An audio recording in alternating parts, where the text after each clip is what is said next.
Bonjour, je m'appelle Connell TEW et voici l'épisode 51 de le Challenge Run. Episode 51 of the Challenge Run. I've just realised right now that I have not booked into the UK and I will quickly do that before I fuck it up.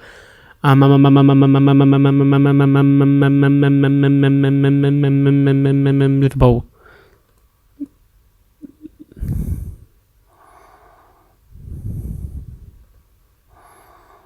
Bum, bum. Let's go. Aleister Black opens SmackDown Live, addressing the comments made by Randy Orton last week. Aleister says, Randy Orton thinks he's the most dangerous man on SmackDown Live. Well, I'm here to tell you that that's just not true. You see, Randy, you used to be this viper that was feared by everybody else. But more recently, you've sort of just become this loser who runs his mouth and doesn't really get it done, doesn't really produce the results that you'd expect a Viper to produce. I've come to SmackDown Live. I kicked The Miz's head off. We've seen The Miz twice since then. I destroyed Daniel Bryan. Two men, mind you, who you have struggled to defeat in your career. I came straight in, defeated them within an instant. One black mass and it was all over. So, Randy, you like to say one RKO is all it takes to defeat anybody.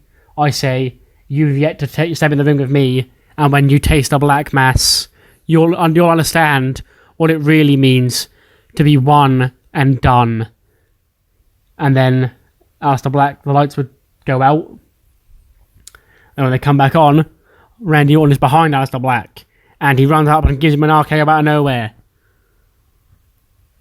And then Randy Orton grabs the mic and he says, "That's dangerous, you son of a bitch," and storms to the back. So Aleister Black and Randy Orton both feel they're the most destructive member of the SmackDown roster. Who's going to be correct? Only time will tell.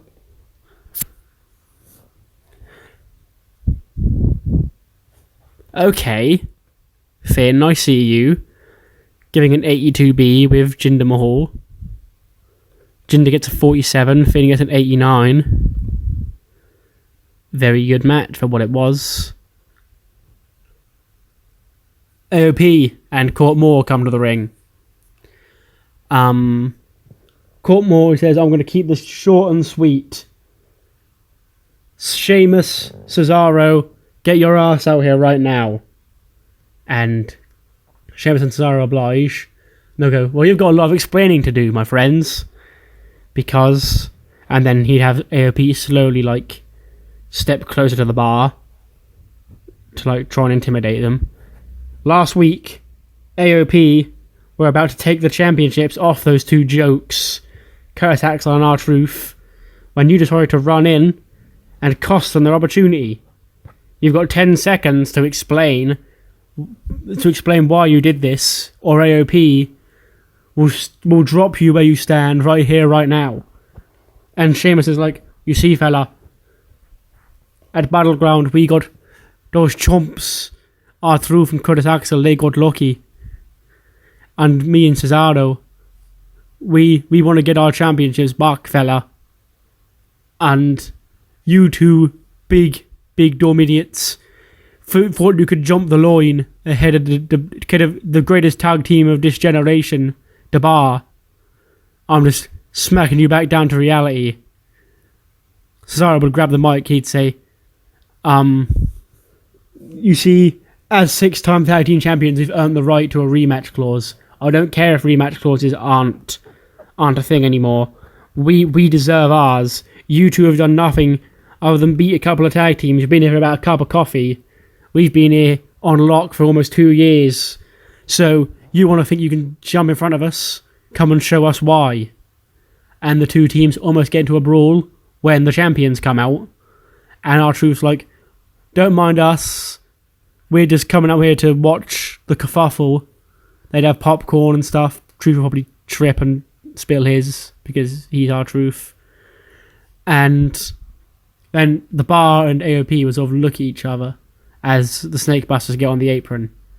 And then all 4 men would turn around and look to start a 4-on-2 beatdown of the SmackDown Tag Team Champions. Went out from the back, run, Lince Dorado and Gran Metalik, the Lucha Generation, who jump onto the other side, the end of the apron, where you'd have Truth and Axel in the middle of the apron. Then it'll be Metalik and Lince would run onto the other side, the 2 sides, and jump in and drop AOP with springboard moves, get into a fight with the bar, and Truth and Axel would get involved, and we've got a big 8-man schmoz leading to a 4-man tag team 8-man tag team match. Where R-Truth, Curtis Axel and the Lucha Generation defeat AOP in the bar. When Metalik rolls up Akam, it says distraction from Sheamus, but it would be the bar and AOP misconduct would lead to one of the AOP getting rolled up by Gran Metalik. So the Lucha Generation finally scored their victory over the AOP, but at what cost? Because they also score a win as with the tag team champions on their side.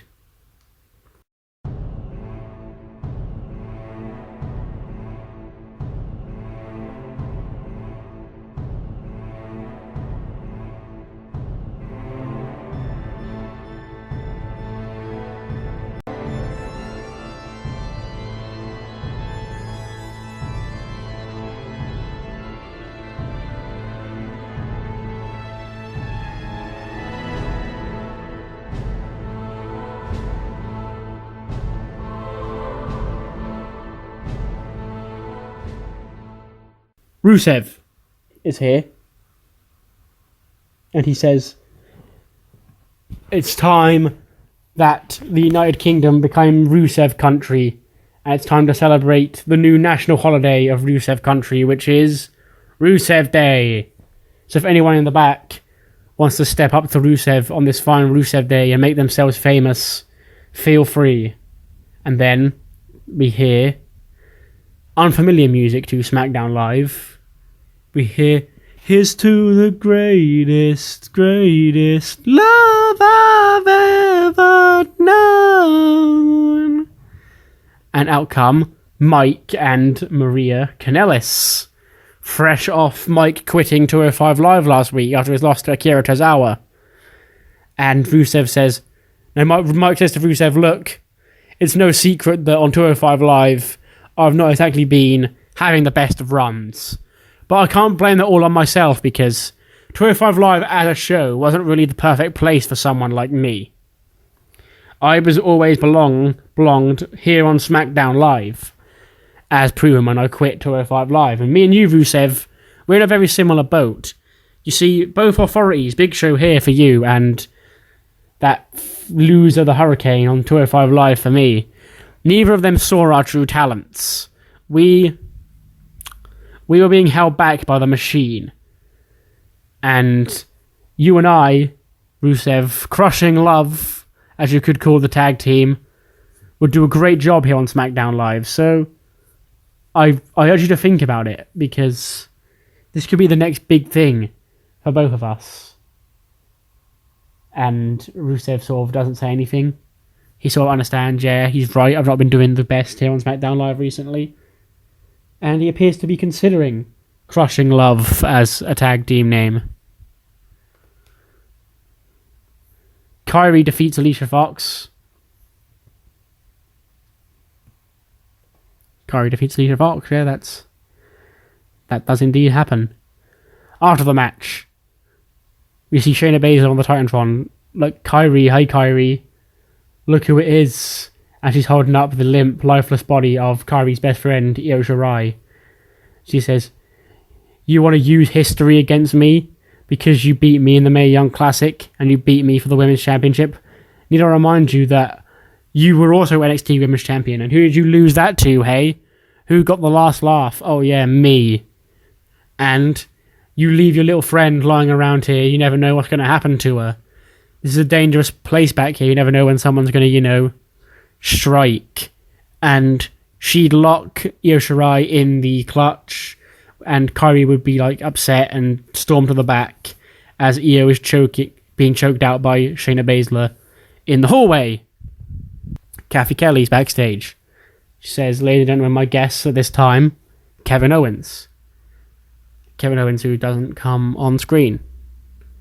We then see like an arm stick out from out of frame hand Kathy this piece of paper, and she reads it and she's like, "What? No, I'm not saying this." Then we hear a voice say, "Just say it." And then she restarts her interview. She says, "Ladies and gentlemen, please welcome my guest at this time, Fat Boy Kevin Owens." And then Kevin Owens walks on screen.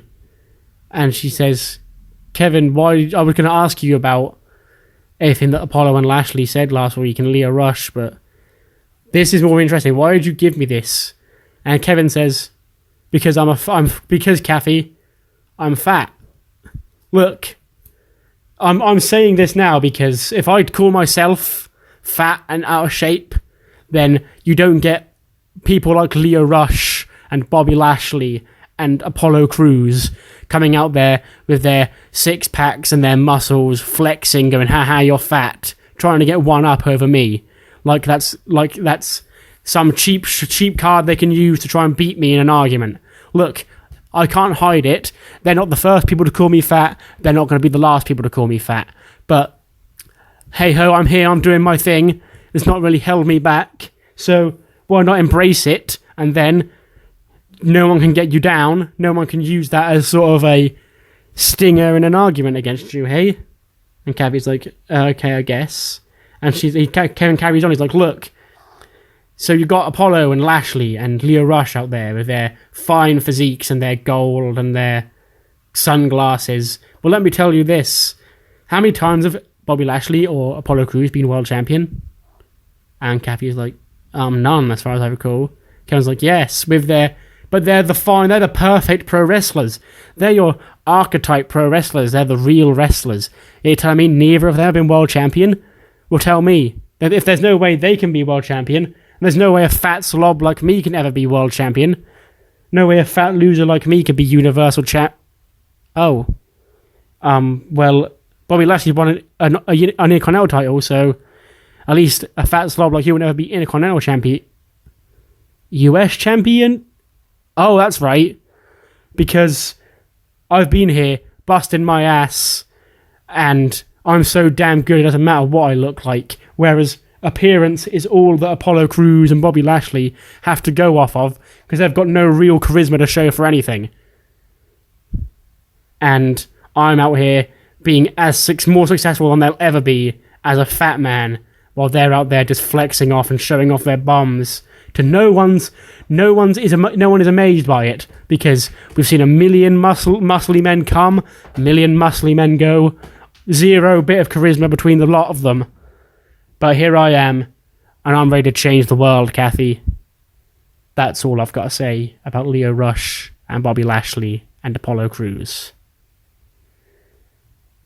Goddamn, Kevin, chill. We then see Apollo Crews defeat Luke Harper with a standing moonsault. And then, after the match, Lio Rush gets to the ring and demands that Apollo Crews beats up Luke Harper some more while Lashley stands behind him showing off his bum. And then Apollo would pick up Luke Harper and hit him with the spin-out powerbomb. Lio would grab a mic and be like, "That's right, Luke. You can never, somebody like you, a dirty, swamp-dwelling, disgusting human, will never compare to the Adonises that are Apollo Crews and the almighty Bobby Lashley." You see, Kevin Owens is just trying to hide his own insecurities, when in reality, he knows that Bobby Lashley and the almighty Bobby Lashley and Apollo Crews are the better humans. And now it's time to take it to Kevin. Luke Harper down here, Kevin's archetype of a human being. Time to take him out, guys. And then Lashley would clear the announce table as him and Apollo at the powerbomb Luke Harper through, but Kevin Owens would run out from the back. He'd save Luke Harper. He'd drop Bobby Lashley with a stunner. Luke Harper would hit a discus clothesline on Apollo Crews. And then Lio Rush is all by himself, he'd go to back away from Kevin Owens, but he would bump into Luke Harper, who would throw him into Owens, who would catch him in a powerbomb and powerbomb him through the announce table. So Leo taking an absolute beating here tonight by Kevin Owens and Luke Harper. Main event is an 82B, which I guess I'll take. Ricochet defeats Andrade of a standing shooting star press. Bobby Roode on commentary. And Ricochet becomes the new number 1 contender for the Intercontinental Championship and will face Bobby Roode at Crown Jewel. Post-match, Ricochet and Andrade have a handshake because they're both babyfaces in this world, and they had a hell of a fight when Daniel Bryan would storm out from the back and hit and smack a low blow on Andrade, and Ricochet would be like, "What the fuck, man?" and try and go to take it to Daniel Bryan, when Bobby Roode would attack Ricochet, lay him out of a glorious DDT, foot on his chest, holding the title in the air, as Bryan cockily smiles, walking to the back, both the heels getting one-ups over their rivals here tonight in the main event. Show gets a 78B, because I used the Lucha Dudes too much. That was a fine, I guess, show. Didn't lose pop, didn't gain pop. But it's time for 205 Live. See you in a bit. Third match in the tournament to crown the first ever tag team champions here on 205 Live. It is the team of Daivari and Gulak, who scored the pinfall victory over Angelico and Humberto Carrillo when Gulak pins Carrillo with a spine splitter. Excellent chems, 59-61, 52-65. Decent ratings all around, to be honest. We're going to get a promo from Flip Gordon, talking about how he came so close to being the champion at Extreme Rules, but then Paige threw her, threw the heel in his face, just as he was about to reach the mountaintop, and he can't, and while he's down in the dumps right now because, well, she cheated technically, but nothing was against the rules. He's not out, and he's going to come back stronger than ever and become the Cruiserweight Champion and shove it in the faces of Tyler Bate and in the face of Paige. Last quarterfinal matchup of the tag team tournament, the Lucha Dragons defeat Gallagher and Webster, the UK boys who would have been getting cheered here, and they debuted Kalisto, which would have made me happy. But the Lucha Dragons scored the pinfall victory. Sin Cara gets the fall because I hate Kalisto. And yeah, that's about it. So the quarterfinals will be Jordan Miles and Isaiah Swerve Scott against the Dogs Bollocks, and Kalisto and Sin Cara against the pre-show legends Drew Gulak and Arya Daivari.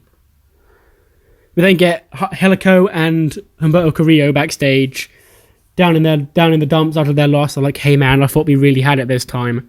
We've not been on the best of streaks recently. I thought us coming together as a tag team would get us both back on track." And Angelico's like, "Don't worry about it, friend. This is just a slip-up. If we keep working together and we keep teaming together, we'll gel more as a tag team, and eventually we'll overcome and we will get to the top. Just hang in there, buddy. Rome wasn't built in a day," and all that. Main event. Akira Tozawa defeats Eric Young with a diving senton, getting his third point and wiping Eric Young from the board, making our new number 1 contender for the Cruiserweight Championship, Akira Tozawa. We then get a segment with Paige, Kenny Williams, Noam Dar, and Tyler Bate on like a couch watching the show backstage, reacting to Akira Tozawa's win, and how they're like, Tyler Bate seems stressed, and then Paige is like, "Don't worry, we can do this. We can beat Tozawa. It'll be fine." That's the end of the show. A pretty banging episode 205 Live, I do say so myself. I'll show you the notepad, definitely. We've got Tozawa on 3 points. Gallagher and Sin Cara are both a part of the tag team tournament, so their points don't count because this is singles matches only. This is the singles board. There will be a tag team board once the tag team titles have been introduced, but this is Sin Cara and Gallagher's press for the actual Cruiserweight title, not the tag titles, so losing a tag match doesn't wipe Gallagher from the board. Just to clear that up. Buddy Murphy's on 1 point, Gallagher's on 2, Cara's on 2, and Akira Tozawa now on 3. That is the full board now. And then we can get rid of Angelico and Carrillo. we can get rid of Lucha Dragons, and these are our semi-finals, which will happen next week. And the 2 winners, and you can see Insurrextion card is planned down here. The 2 winners of this will face each other at Crown Jewel to crown the first ever Cruiserweight Tag Team Champions. Who will they be? Stay tuned to find out, I guess. See you next time for episode 52 and Monday Night Raw.